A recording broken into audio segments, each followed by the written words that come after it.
State sports అకాడమీగా ఎంపికైన Kakinada sports అకాడమీని మరింత అభివృద్ధి చేసి జాతీయ, అంతర్జాతీయ స్థాయిలో ప్రతిభావంతులైన క్రీడాకారులను తీర్చిదిద్దేందుకు అవసరమైన సహకారం అందిస్తామని రాజ్యసభ సభ్యులు సానా సతీష్ బాబు తెలిపారు. Hockey, kho kho, gymnastics, weight lifting విభాగాల క్రీడాకారులతో మాట్లాడి వారి సమస్యలను అడిగి తెలుసుకున్నారు. అకాడమీలో అందుతున్న సౌకర్యాలు, శిక్షణ విధానం, క్రీడాకారులకు ఎదురవుతున్న ఇబ్బందులపై వివరాలు తెలుసుకున్నారు.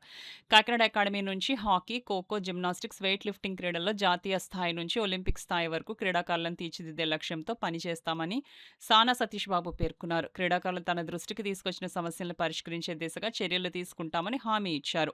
క్రీడలతో పాటు విద్యలోనూ విద్యార్థులు రాణించేలా అకాడమీలోనే ట్యూటర్ని ఏర్పాటు చేసి వారికి విద్యాబోధన అందించే అంశాన్ని ప్రభుత్వం దృష్టికి తీసుకెళ్లనున్నట్లు తెలిపారు. క్రీడాకారులకు మెరుగైన శిక్షణ, అవసరమైన సౌకర్యాలు కల్పించి కాకినాడ క్రీడా ప్రతిభకు కేంద్రంగా తీర్చిదిద్దేందుకు కృషి చేస్తున్నామన్నారు.